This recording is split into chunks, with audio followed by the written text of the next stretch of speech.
Y vamos a hacer un adelanto, porque vamos a seguir profundizando en este tema. De hecho, vamos a seguir profundizando porque tengo que terminar el libro. Pero como el otro día sacaron esta columna hablando de tecnofeudalismo, me parece interesante repasar la pertinencia de este concepto para pensar la actualidad. Y hay argumentos a favor y en contra, lo cual no cambia la realidad, por supuesto. Son discusiones teóricas que eventualmente nos permitirán profundizar un poco más en la realidad, a ver si estas herramientas nos sirven más. Y vamos a pensar entonces el concepto de tecnofeudalismo. ¿Estamos realmente en una etapa distinta del capitalismo? ¿Está ocurriendo algo que ya no entra dentro de los cánones de lo que entendemos por acumulación capitalista? Bueno, en esta discusión está hace un tiempo Yanis Varoufakis, que supongo que muchos de la audiencia se acordarán, este economista griego que participó de Syriza como ministro de Economía de Tsipras, que Tsipras finalmente claudicó de manera grosera frente a la troika que presionaba a Grecia para saquearla, y que, bueno, hizo la película esta Puertas Cerradas de Costa Gabras sobre el guión de lo que contaba Varoufakis que había pasado en las negociaciones con el Banco Europeo, el FMI, el Banco Mundial y demás, que, bueno, terminó en el desastre griego y bueno. Desde entonces, Varoufakis trata de entender cómo funciona realmente el capitalismo. Y acaba de hacer esta propuesta de que en realidad ya estamos en una forma de acumulación que excede a lo que entendemos por capitalismo, por más que el capitalismo sigue existiendo, pero es como una capa más por encima de lo que es el capitalismo actual. Bueno, si el capitalismo, la forma normal de acumular ganancias es a través de la inversión y la explotación del trabajo, ¿sí? Ya sea el capital industrial o el financiero, no vamos a entrar en detalles, pero es la forma normal. Vos invertís, pagás trabajo, pagás por insumos, por capital fijo, y después de ahí obtenés una ganancia proporcional a la cantidad de plusvalía que le haya llevado a los trabajadores, diría Marx. Obviamente se ha complejizado en estos últimos años, en los últimos siglos te diría, pero básicamente esa es la idea. Ahora lo que tenemos es un triunfo de la renta sobre el beneficio, ¿no? Una forma distinta de capitalismo. Y entonces lo que hay es un regreso al rentismo que caracterizaba la etapa feudal, donde el señor feudal le cobraba de alguna manera a los siervos de la gleba por utilizar la tierra y le cobraba unos impuestos a partir de ahí. Estamos haciendo prácticamente una clase de historia. Ayúdame, Lucas, que sé que es tu especialidad. No, no, Pero pero le venimos bien. cobraba a los siervos de la gleba Sí, por la propiedad de la tierra. Se las claro. prestaba y a cambio vos me tenés que dar algo. Entonces, el señor feudal no tenía ningún mérito, no tenía ningún riesgo, simplemente heredaba una tierra por suerte y se la entregaba a otros que desgraciadamente no habían heredado tierras y tenían que pagar para poder trabajar. En las últimas décadas, dice Varoufakis, que habla de muchas cosas más, aparte específicamente del tecnofeudalismo, es que los trabajadores aceptaron que el capitalismo es algo natural y que, paradójicamente, en esa aceptación, el capitalismo se está muriendo porque surge una nueva clase a la que llama los nubelistas, ¿sí? Un grupo que ha desplazado en la cúspide del poder a los capitales tradicionales y se ha puesto por encima, ¿no? Unos nuevos ultra ricos que él dice que son dueños del capital en la nube. Y sobre ese capital en la nube, si bien invierten y demás, lo que hacen es apropiarse de estos territorios en la nube y cobrar una renta para acceder a ellos. Bueno, ¿qué es lo que está ocurriendo concretamente en el siglo XXI? Él dice, bueno, el que descubre esta forma de acumulación postcapitalista, tecnofeudal, es Apple. ¿Sí? Lo que hace es, primero como marca, ¿sí? Es dueño de una marca y vende eso muy por encima del costo de producción, lo cual le da una renta sobre la marca de alguna manera, y dice que este modelo se va a consumar luego del iPhone, cuando crea un espacio, que es el espacio virtual al que te podés acceder a través de iPhone y del cual es dueño Apple, que te alquila espacio en la nube. Entonces dice, la genialidad de Jobs es hacer que la gente, que cualquier trabajador, cualquier empresa, pueda hacer aplicaciones para el ecosistema de Apple.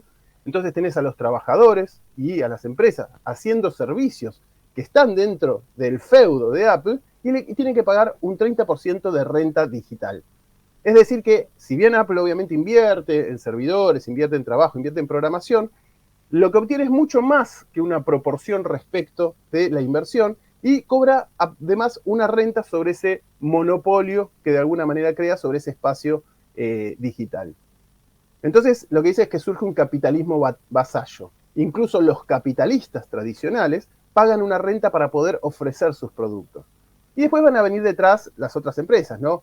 Google va a crear Android, va a hacer algo similar, e incluso los fabricantes de teléfonos se van a convertir en capitalistas vasallos de Google porque van a fabricar los teléfonos que Google necesita para que la gente acceda a su feudo virtual. Y así se obtiene una renta de la nube. Y este modelo es tan exitoso que muchos otros van a intentar lo mismo, ¿no? Amazon va a hacer lo mismo, creando la vidriera líder en la cual vos para vender tenés que poder entrar para acceder a los clientes. Lo mismo que trata de hacer Mercado Libre en América Latina.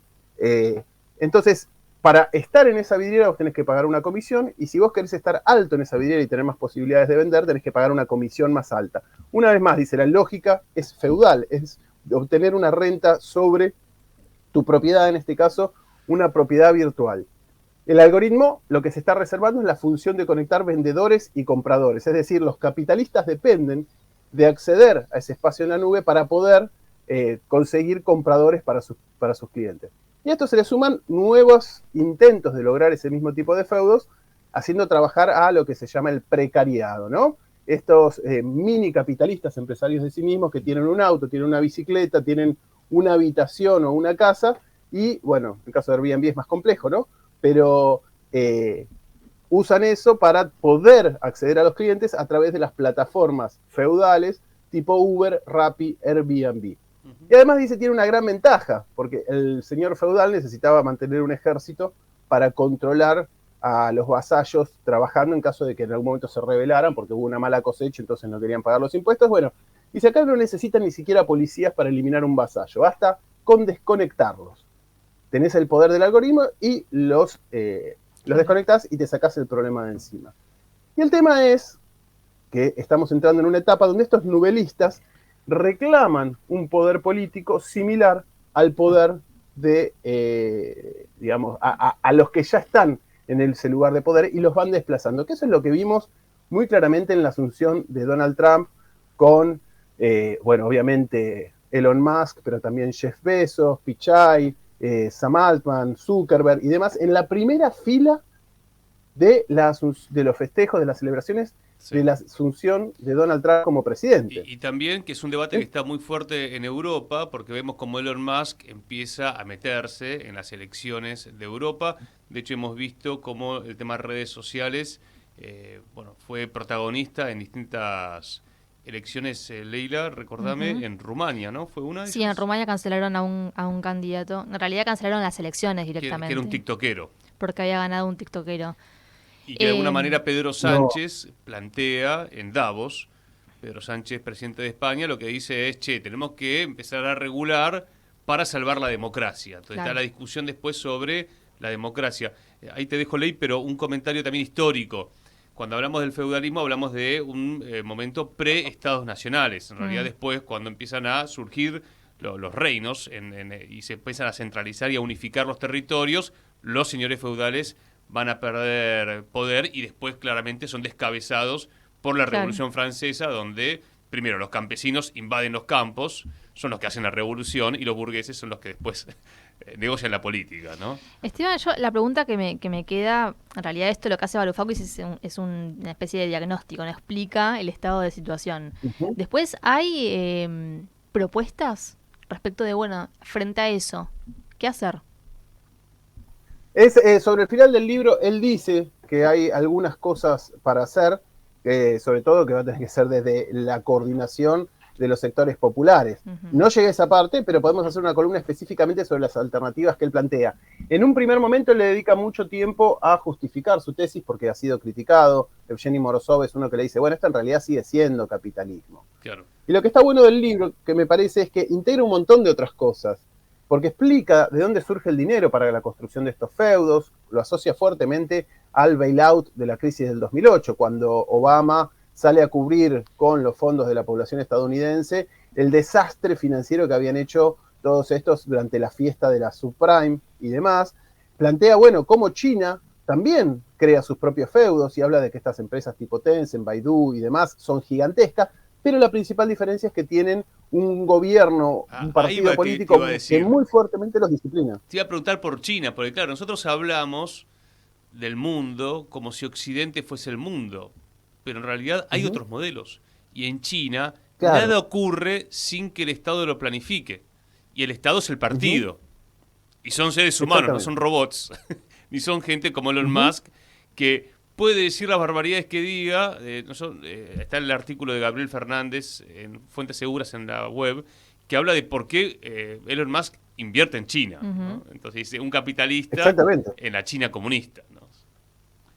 Son modelos distintos. Y bueno, y ahora está surgiendo también este nacionalismo en China. El concepto de Varoufakis para China estaría, sería más... lo piensa más para Occidente, ¿o no? Lo piensa para Occidente, dice, China construye sus feudos, pero estos señores feudales están sometidos bajo el poder del rey. En cambio, vos lo que tenés en Estados Unidos, de alguna manera, es una refeudalización, una fragmentación y una disputa entre los señores feudales que en algún momento, bueno, Trump con su personalidad cree que los puede dominar, pero que se están enfrentando entre sí. No sé si vieron la oferta que le hace Elon Musk a Sam Altman para comprarle OpenAI. Claro. ¿Sí? Y Sam Altman, que ahora no le conviene pelearse mucho con Musk, le dice, bueno, no, yo te compro, creo que le ofrece algo así como 97 mil millones de dólares, y le dice, yo te compro Twitter por 9 millones, ¿no? Como mojándole la oreja, Twitter no vale nada en este momento, porque económicamente es un desastre, es una herramienta de poder político, pero no sirve como empresa para nada. Entonces sí, la diferencia es que este poder feudal en la nube, que es muy grande, dentro de China está sometido a los designios del Partido Comunista, en tanto en Estados Unidos puede terminar produciendo una balcanización, ¿no? Un poco las señales estas que vemos de intereses cruzados, de manoteos de abogado dentro del poder de Estados Unidos, que lo único que le queda es la primacía militar, pero poco más. En el resto ya no tiene ni primacía industrial, ni primacía financiera, sobre todo si se sigue perdiendo el dólar como moneda de intercambio internacional. Y lo otro que dice, que no nos vamos a detener en eso, pero es de algo de lo que venimos hablando mucho, es esta cuestión de que estos señores feudales además tienen acceso directo a los cerebros de la población. Claro. Y entonces esta, como se llama ahora, la enjetificación, ¿no? La enmierdización de las redes sociales, produce una enmierdización de los cerebros y a partir de ahí se vuelve más fácil el control sobre la población. Dice, no nos han separado de nuestros medios de producción en esta ocasión, que ya no los teníamos, sino de nuestras propias mentes.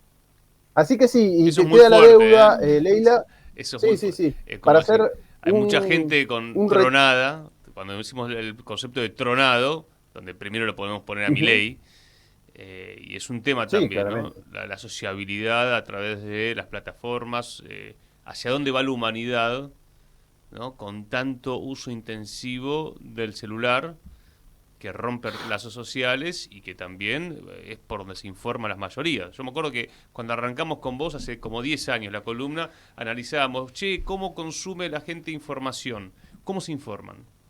Y me acuerdo que en Estados Unidos ya Facebook era la mayoría. Bueno, hoy yo la verdad que no sé las mediciones que hay, pero es una hegemonía. Bueno, charramos mucho acá en la poca radio. Información. Claro.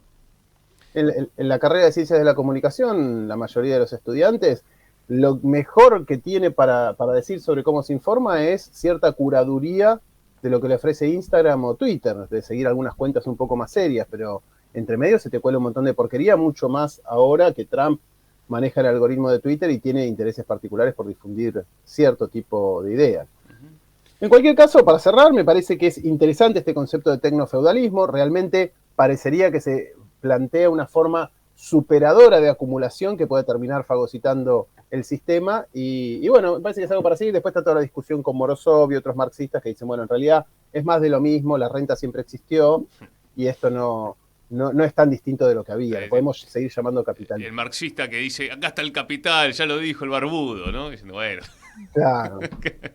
Sí, podemos flexibilizarlo. Marx sería el primero seguramente en cambiar su teoría y adaptarla a las modificaciones que va surgiendo el capitalismo. Esteban querido, gracias. Un gran abrazo para ustedes y hermoso jueves, perdón. Abrazo Éxitos. Grande.